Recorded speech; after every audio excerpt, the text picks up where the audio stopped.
Algunos partidos de oposición evalúan una posible acusación constitucional en contra de la ministra de Educación, Marcela Cubillos. Para tratar este tema, además del paro de los profesores y sus demandas, nos acompaña la diputada de la UDI, María José Hoffman. Diputada, bienvenida a las 24 horas. Hola, muchas gracias por la invitación. A ver, esta acusación constitucional, de acuerdo a quienes la han presentado o han anunciado que la podrían presentar, que son parlamentarios del PS, es porque la ministra no estaría aplicando y ejecutando correctamente algunas normas aprobadas en el gobierno anterior. ¿Qué le parece?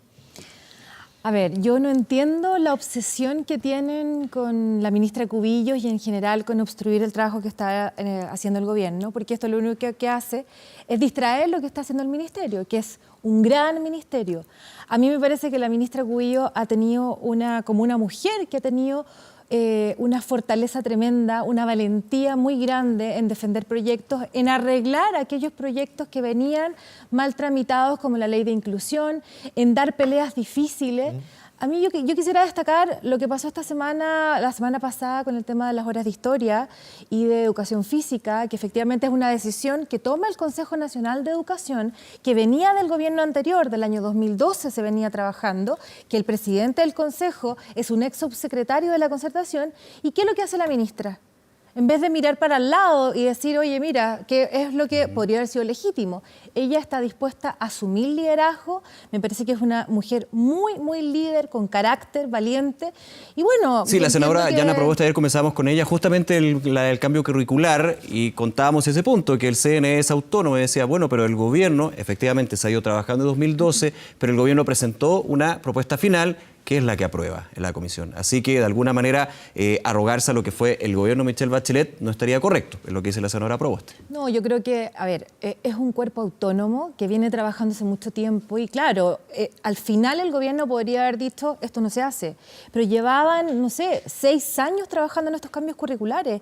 ¿Cómo no va a ser relevante que la política pública de educación trascienda a los gobiernos de turno? Eso es lo que está haciendo la ministra, respetando la institucionalidad, el trabajo serio que hay detrás de mucha gente de distintos colores políticos. Pero claramente con la admisión, perdón, diputada, pero lo ideal es que todas las políticas públicas trasciendan los gobiernos, pero por ejemplo en el caso de admisión justa se está cambiando lo que fue el proyecto y la ley que se aprobó en el gobierno de Michelle Bachelet. La ley de inclusión es una ley, desde mi punto de vista es una mala ley, que lo que aspiraba era a terminar con el lucro, con el copago y con la selección.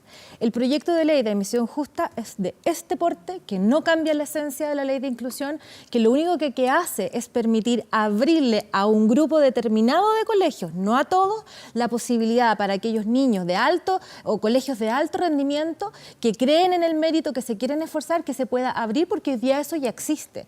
Entonces, no es válido decir que aquí hay una contrarreforma, es un proyecto de este porte que lamentablemente nosotros no lo hemos votado. Pero cambia bastante el espíritu de la ley anterior también. Es que lo modifica... No es algo maquillaje. Pero lo modifica en el buen sentido. Es que en el buen sentido depende de para quién, porque sí, uno también ha tenido la ministra diciendo, a ver, esto es una pelea ideológica. A ver, ideología hay en los dos lados.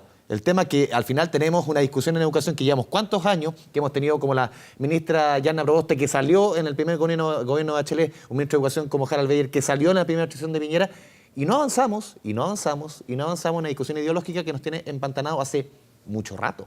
Lamentablemente esto es así, y yo le quiero decir que esta como pseudo acusación, porque lo que ha hecho el PS es ver si va a tener los votos, eso es lo que está haciendo, está revisando, obviamente. A mí me parece que tampoco ayuda en nada. O sea, es evidente que hemos avanzado muy lento para lo que nosotros hubiésemos esperado avanzar. De eso no hay ninguna duda.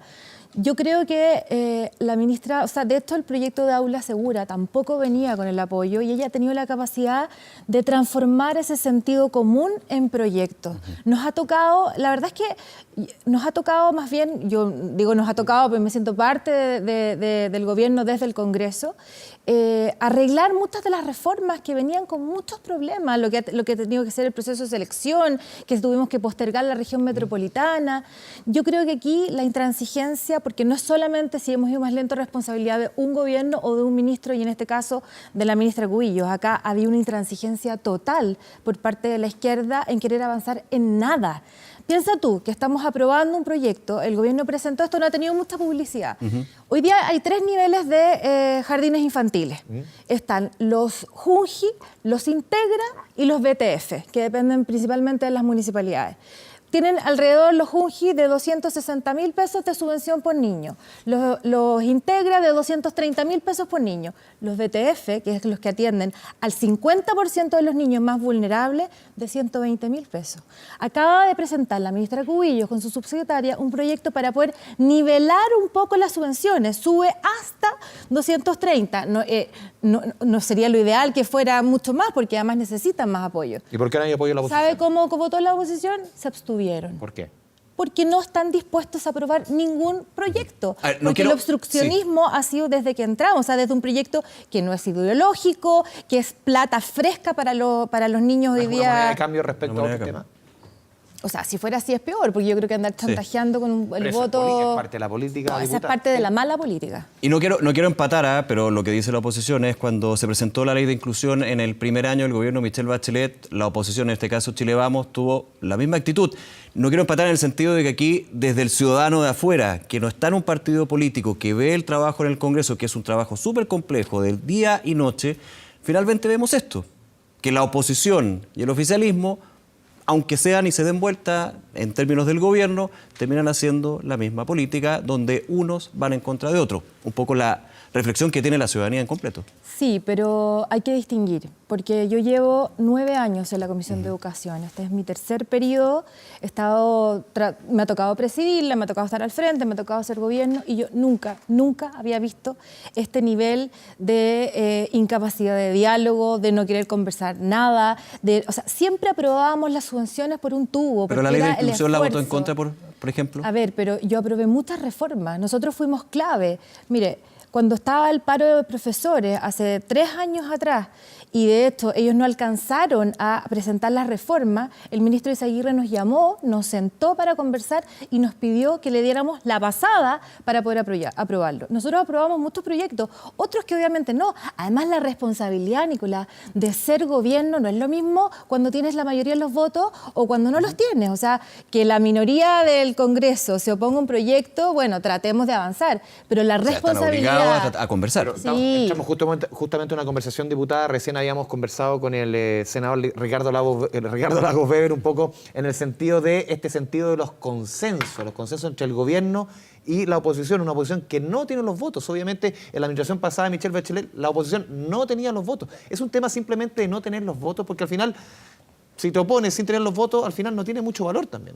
No, yo creo que hay que entender, independiente de que nosotros hoy día estamos muy amarrados con no tener los votos, y usted ha visto los conflictos que hemos tenido y el obstruccionismo permanente que hemos visto por parte de la gran mayoría de la izquierda, no de todas. También se le ha acusado mucho de no ceder en diversos temas, de ser demasiado...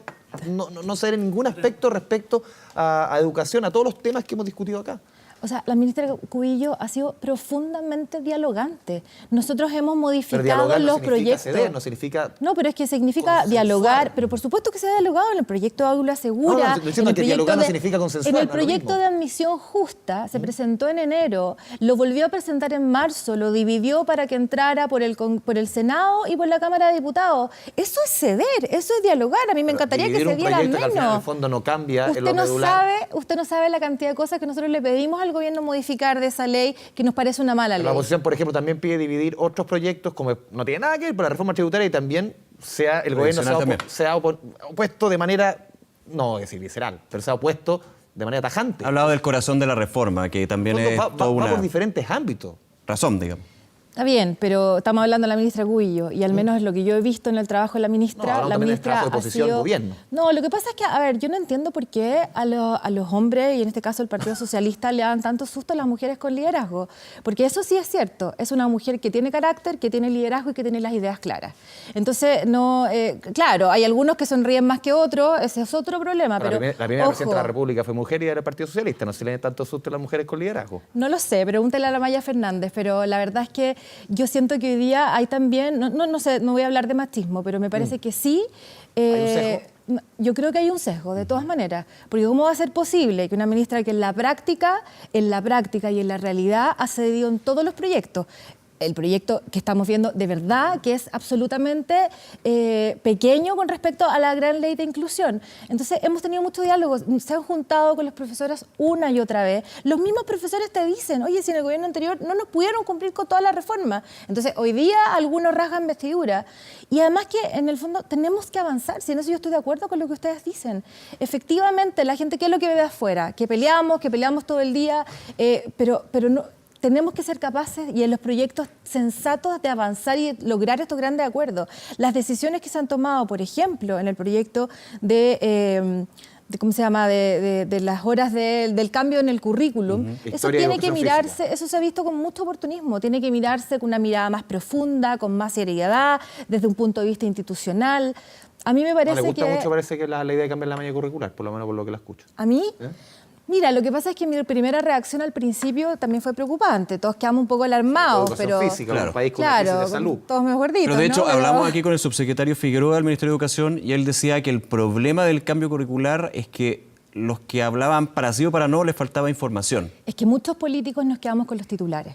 Entonces, claro, el primer titular se reducen las horas y eso no es así. O sea, hoy día los niños, los jóvenes que van a los colegios TP, a los técnicos profesionales, no tienen educación física en tercero y cuarto medio. La mayoría lo tiene igual, no es obligatorio. Pero debiera hoy día obligarse no es con una crisis de obligatorio. salud en términos de obesidad. Oye, pero si los jóvenes tienen las capacidades, son jóvenes de 16, 17 años, que tienen que profundizar en sus áreas, en sus talentos, y la mayoría, el 90% de los colegios, igual tiene educación física. Pero tenemos las peores cifras casi del mundo en niveles de obesidad. Sí, y no solamente porque no tenemos educación física, por la vida sedentaria, porque tenemos una mala la ley de etiquetados de alimentos. Pero harto ayuda a la educación física. Claro, pero cuando tú entiendes cuál es el sentido del cambio, Jaime Belolio en eso ha sido bien pionero, porque él plantea que ojalá todos los ramos de tercero y cuarto medio fueran electivos. A mí me pasa, yo tengo una hija en cuarto medio, que hay ramos que a estas alturas a ella ya no le interesan. Entonces, si me pueden apretar, lo que va a pasar en historia es que te apretan el currículum hasta segundo medio, después viene formación ciudadana, que lo aprobamos en el Congreso, o sea, no es que se vayan a quedar sin educación, sin historia, sin educación cívica, pero mientras más elementos y libertad les dé a los estudiantes a esa altura, a mí me parece que es una súper buena decisión. Hay otro tema relacionado, diputada, el paro de profesores. Hablan de que ellos no están buscando un reajuste en el sueldo, sino en mejores condiciones de trabajo. Hubo, de hecho, una reunión hoy, sí. Hablábamos ayer con el diputado Belolio, de hecho, sobre eso, el Congreso para hacer puente entre los profesores y el Ministerio de Educación. El profesorado dijo, la ministra Cubillos nos dejó votados. No fue. Han tenido muchas reuniones. Siempre con el subsecretario Figueroa, hemos hablado también con el Colegio de Profesores, siempre con el subsecretario Figueroa, que de hecho algunas partes dicen, ya consideran no es un interlocutor válido. Ante la problemática de que haya niños, niñas y adolescentes que no tengan clases, ¿tendría que la ministra, la titular del ministerio, estar en esa reunión? A ver, el Ministerio de Educación es un ministerio con muchas responsabilidades muy grandes y a mí me parece bien que la ministra también tenga el liderazgo suficiente como para poder delegar. Para algo hay 3 subsecretarías, una que está en camino, que es la de Educación Superior. Y sin duda que además nosotros hemos recibido en la comisión a los profesores esta semana, entre la semana pasada y esta, al menos 3 o 4 veces. Entonces, aquí hay problemas que efectivamente se arrastran de hace mucho tiempo. Y yo le diría que en la mayoría de las peticiones, porque tampoco son tantas, que están planteando, hay un consenso más o menos mayoritario de poder avanzar. O sea, de hecho, yo dije, ¿para qué van a hacer paro hoy día si se juntan en la tarde a conversar nuevamente? Pero mira, hay elecciones en el colegio de profesores, está bien. Ellos tienen que hacer... Hay un contexto que puede Hay un contexto que uno puede entenderlo, pero en general nosotros tenemos muy buena relación con el colegio de profesores. En la comisión son un gran aporte. Yo espero que las Diputada, se nos va el tiempo aquí en Canal 24 Horas. La última pregunta, ¿es necesario un cambio de gabinete? Se ha rumoreado mucho en los últimos días. ¿Es necesario entre comillas, usando un término anglosajón, un refresh para el gabinete de Sebastián Piñera? Mira, a mí no me gusta pautear a nadie, pero efectivamente me gustaría que le pusiéramos punto final a este tema y en eso creo que el presidente tiene que dar una señal inmediata.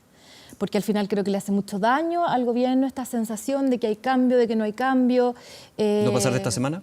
Yo espero que no pase esta semana, ojalá de mañana o pasado más tardar, porque creo que efectivamente se generan demasiados rumores, demasiadas especulaciones que yo creo que no son buenas ni para el gobierno ni para el país. Ahora, en mi opinión personal, o sea, si va a haber un cambio profundo, si va a haber un movimiento de piezas... ¿Ese de maquillaje o algo profundo? Claro, es que yo confío en este sentido, creo que es una decisión autónoma del presidente, confío en su criterio. Sería razonable, si estamos entrando en la segunda etapa del gobierno, hacer algunos cambios, pero es una decisión que le corresponde a él. Segunda etapa, ya 15 meses nomás. No, pero Ya estamos todavía. en el segundo año. Sí, bueno, sí, pero pongámosle que son 3, pues en el fondo el último año ya es de elecciones. ¿Qué ministro le gustaría, o qué cartera usted ve que quizás dónde se podría... Educación entiendo que no. No hay ni una posibilidad. No, pero por de que ejemplo en conteste esa economía se ha pregunta. hablado también Ni una. incluso algunos cambios en el equipo político de la moneda, el equipo más cercano al presidente. No hay ni una posibilidad que me pronuncie sobre esto. Yo estoy muy contenta con el equipo del gabinete hoy día. Sí me encantaría también ver algunas caras jóvenes. Ahí hemos hecho algunas propuestas, pero yo creo que, mira, efectivamente mientras menos especulemos, yo creo que es más sano. Diputada María José Hoffman, muchas gracias por esta conversación con Canal 24 Horas. Casi me hiciste pisar el palito. No. Es bueno este... A la próxima va a ser, ya. Nos vemos, gracias. Muchas Chao, chao. gracias. Muchas gracias.